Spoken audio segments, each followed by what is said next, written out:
What up, though?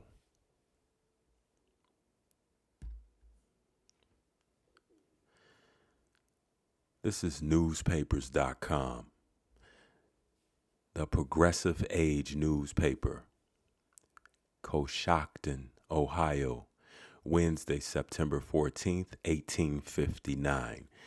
1859. And mind you, the earlier newspapers aren't so politically correct. The words that are coming out of my mouth will be from the newspaper articles. Golson's Nuggets. Indians are the genuine Native Americans, alias Know Nothings. How proud the democracy will feel if they should happen to be represented in the next legislature by an artificial Native American, Know Nothing. At the same time, a genuine Native American in whose veins courses the blood of the red man who roamed the American wilderness before the pilgrims sang hymns upon Plymouth Rock. If you're not familiar, the Know Nothings were a Native American political party, and who you know today as the Native Americans.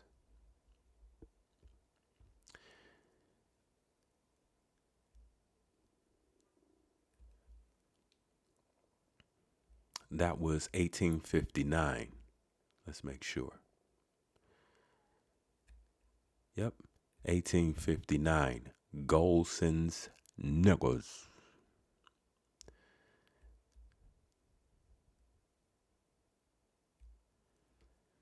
Morning Sentinel, Waterville, Maine. Monday, May 9th, 1904. Niggers and Indians, they don't belong on the same earth, says an Aroostook man. C.E. Spencer of Fort Fairfield writes an interesting letter to the Fort Fairfield Review from Chadbourne, North Carolina, from which we cull this. Well, I arrived here at the farm Thursday morning, April 7th, after leaving Boston Monday night. It was quite a change to see the fruit trees in full bloom and hear the mockingbirds singing. But we had a frost here yesterday morning, which did some harm to beans and tomato plants. It did not harm berries, as they are very hardy at this season of the year. I will give you a little description of our farm. We picked our first carload of strawberries, April 13th, 307 crates, and I billed it to Providence, Rhode Island. When the last time you picked your harvest or your carload of strawberries? 307 crates. You know, strawberries in the grocery store is expensive today, right? Why you not getting in on that? I want in. This farm is quite a sight at the present time. We have some 900 niggers and one tribe of Croatan Indians. And I want to say that an Indian and a nigger don't belong on the same earth. So the Indians are one end of the farm and the niggers at the other. We have a good store and also a restaurant on the farm and houses for all the niggers and Indians to live in. Now, mind you, this is 1904. This is well after the propaganda started,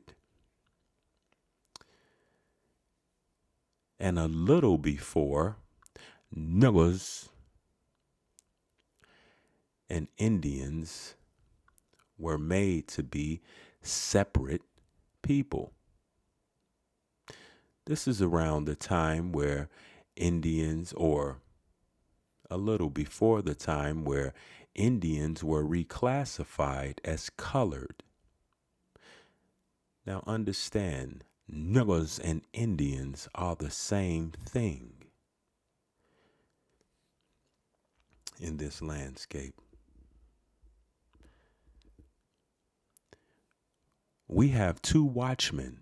Listen, we have a good store and also a restaurant on the farm and houses too for all the niggers and Indians to live in.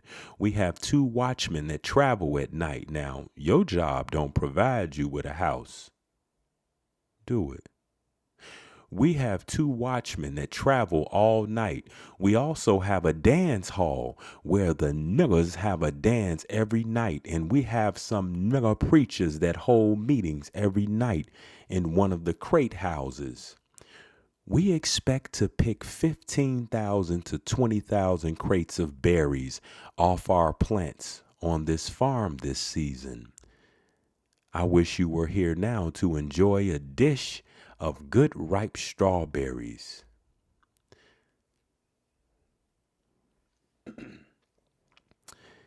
Newspapers.com, the National Tribune newspaper, Washington District of Columbia. This is 1908. 1908.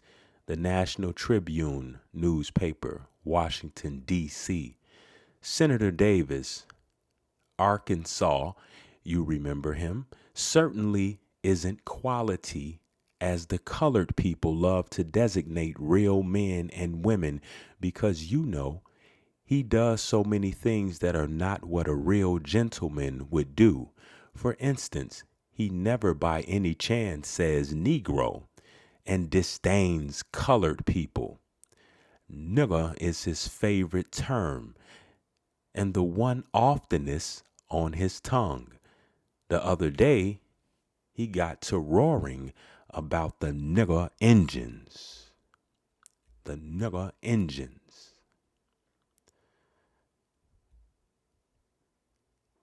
The Plain Dealer newspaper, Cleveland, Ohio, Sunday, February 23rd, 1919. The Plain Dealer newspaper, 1919. Foe thought Negro troops were Indians, wanted them to scalp English prisoners, says returned soldiers captured by Germans. Now, why would they think that the Negroes were Indians? Because the Indians were misclassified as Negroes. So it would be obvious. 3 Cleveland members of Company 2, 372nd Infantry saw more of Germany than they anticipated or desired.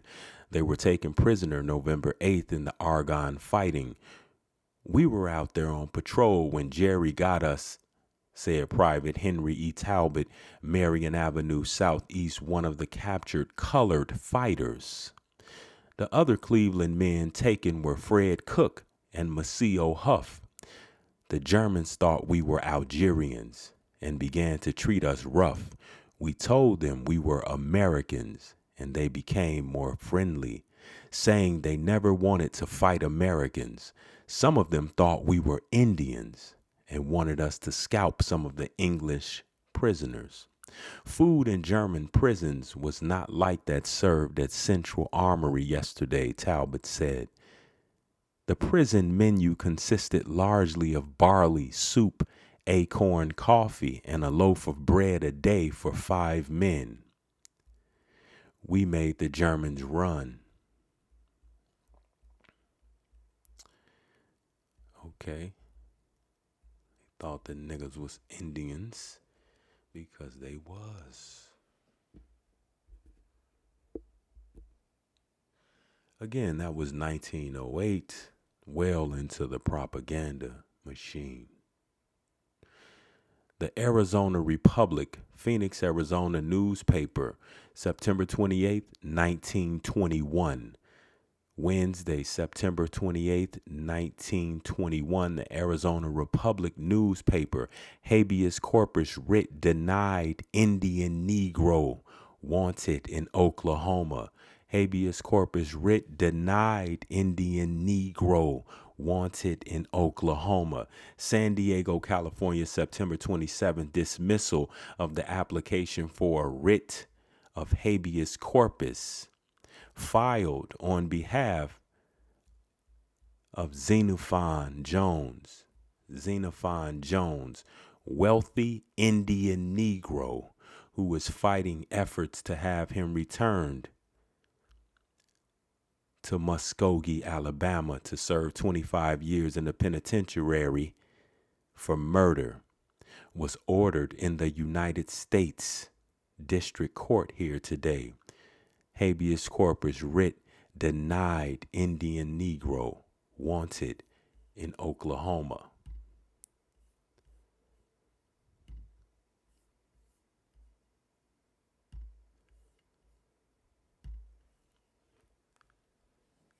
Do the right thing.